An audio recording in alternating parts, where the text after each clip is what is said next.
Hello friends, આજે આપણે બનાવીશું મૂળાની ભાજી અને બાજરીની રોટલી. મૂળા તો આપણે ખાતા જ હોય, પણ તેના પાન આપણે ફેંકી દેતા હોય, તો આજે આપણે તેનો ઉપયોગ કરી મૂળાની ભાજી બનાવીશું. આ ભાજી તો તમે એકવાર બનાવશો તો તમે વારંવાર બનાવશો, ખૂબ જ ટેસ્ટી એવી બને છે. તેના માટે 3 મૂળા લીધા છે, તો 3 મૂળાના પાન આપણે ભાજીમાં વાપરીશું અને તેમાં એક જ મૂળો એડ કરીશું. બીજા 2 મૂળા તમે સલાડ તરીકે વાપરી શકો છો. હવે પાનની જાડી દાંડલીનો ભાગ છે તેને આ રીતે કટ કરી લઈશું. જો દાંડલીનો ભાગ એડ કરીશું તો ભાજીને સળતા બહુ જ વાર લાગશે. આ ભાજી માત્ર 5 થી 7 મિનિટમાં કૂક થઈ જશે, એટલે દાંડલીનો ભાગ આપણે અલગ કરીશું. હવે ભાજીને આ રીતે ઝીણી કટ કરી લઈશું અને ભાજી ફ્રેશ જ લેવાની. આ ભાજી ઘણા લોકો ખાતા હોય, ઘણા લોકો ફેંકી દેતા હોય, પણ જો આ રીતે ભાજી બનાવીશું તો ખૂબ જ ટેસ્ટી અને હેલ્ધી એવી બને છે. આ ભાજીને મૂળાના ભુજિયા પણ કહેવાય છે. હવે મૂળાના નાના નાના ટુકડા કરીશું. જો મોટા ટુકડા કરીશું તો કૂક થવામાં વાર લાગશે, એટલા માટે આપણે નાના ટુકડા જ કરીશું. અને મૂળાની ભાજી કૂક થાય એટલે તે સાવ ઓછી થઈ જાય, એટલા માટે આપણે એક જ મૂળો એડ કર્યો છે. જો તમારે વધારે ભાજી બનાવી હોય તો અડધો જ મૂળો વધારે એડ કરવાનો, વધારે મૂળો નહીં એડ કરવાનો, નકર મૂળાના ટુકડા જ દેખાશે. હવે ભાજીને બાઉલમાં એડ કરી તેમાં અડધી સ્પૂન મીઠું સાથે નોર્મલ ગરમ પાણી એડ કરી 10 મિનિટ જેવું રહેવા દઈશું. ગરમ પાણી એડ કરવાથી ભાજી સોફ્ટ થઈ જશે અને કચરો પણ નીકળી જશે.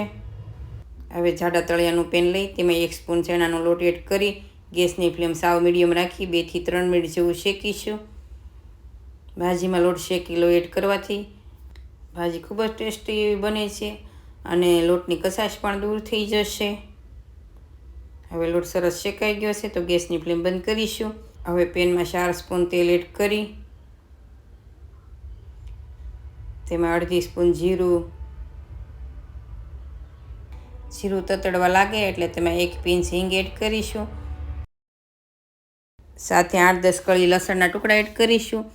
જો તમારે આ રીતે ટુકડા ન એડ કરવા હોય તો લસણની કળી, લાલ મરચું પાવડર વાટીને પણ તમે એડ કરી શકો છો, તો પણ ખૂબ જ ટેસ્ટી બને છે.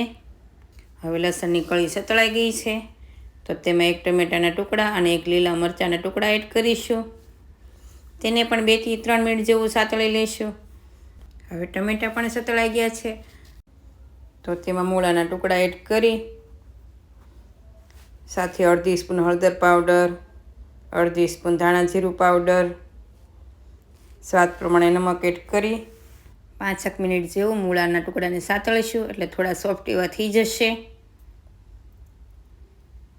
હવે ભાજીનું બધું પાણી નિતારી ભાજી પણ એડ કરી સારી રીતે મિક્સ કરી થોડી વાર સાતળીશું.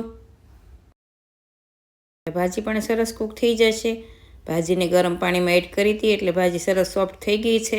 હવે ઢાંકણ ઢાંકી 2 થી 3 મિનિટ રહેવા દઈશું. હવે ચેક કરી લઈએ. ભાજી પણ સરસ કૂક થઈ ગઈ છે તો તેમાં 1 સ્પૂન લાલ મરચું પાવડર, જો તમે તીખું ઓછું ખાતા હોય તો કાશ્મીરી મરચું એડ કરવાનું.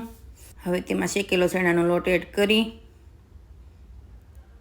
સારી રીતે મિક્સ કરી 1 જ મિનિટ જેવું રહેવા દઈ. ભાજી કોરી ન પડી જાય તેના માટે આપણે થોડું એવું પાણી એડ કરીશું. આ રીતે હાથમાં લઈ પાણી એડ કરવાનું એટલે વધારે ન પડી જાય. તો મેં 2 સ્પૂન જેવું પાણી એડ કર્યું છે. હવે 2 મિનિટ ઢાંકણ બંધ કરી રહેવા દઈશું, એટલે ચણાનો લોટ છે એ સરસ ભાજીમાં મિક્સ થઈ જશે. તો ભાજી સરસ કૂક થઈ ગઈ છે તો ગેસની ફ્લેમ બંધ કરીશું. હવે સાથે બાજરીની રોટલી પણ બનાવી લઈએ.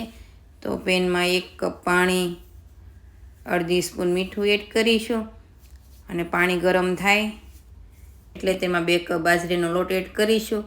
1 કપ પાણી તો 2 કપ બાજરીનો લોટ એડ કરવાનો. હવે ગેસની ફ્લેમ બંધ કરી વેલણથી સારી રીતે મિક્સ કરી ઢાંકણ બંધ કરી 5 મિનિટ રહેવા દઈશું.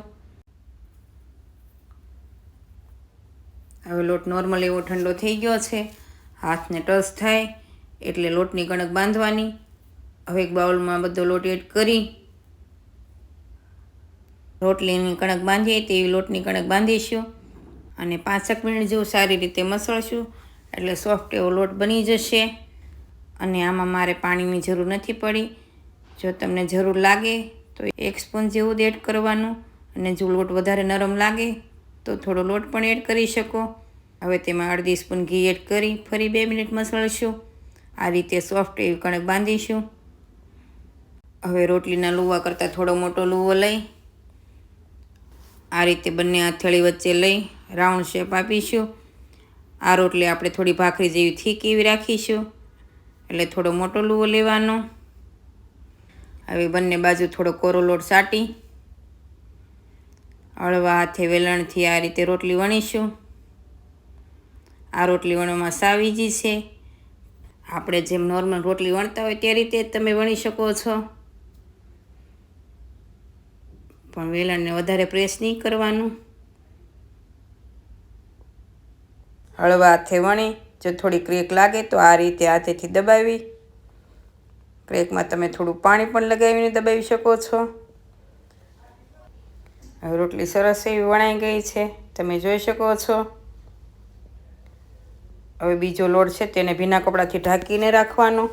જેમ રોટલી વણતા જાય તેમ લોટને ઢાંકતા જવાનો. હવે પેન પણ ગરમ થઈ ગયું છે તો તેમાં રોટલી એડ કરી હવે 2 મિનિટ જેવું થઈ ગયું છે તો તેની સાઈડ પલટાવીશું.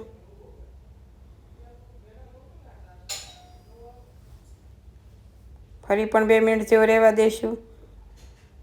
આ રીતે કપડાથી થોડું થોડું દબાવતા જવાનું, એટલે રોટલી સરસ એવી ફૂલી જશે. તમે જોઈ શકો છો. તો રોટલી સરસ એવી કૂક થઈ ગઈ છે. આ રીતે આપણે બધી જ રોટલી શેકી લઈશું. તો તમે જોઈ શકો છો રોટલી સરસ એવી ફૂલે છે. આ રોટલી તમે માટીની તાવડીમાં પણ બનાવી શકો છો. હવે ભાજીને સર્વ કરી લઈએ. તો તમને આ રેસીપી કેવી લાગી? જો મારી રેસીપી ગમતી હોય તો મારી ચેનલને સબસ્ક્રાઈબ કરજો, લાઈક કરજો અને શેર કરજો. Thank you for watching.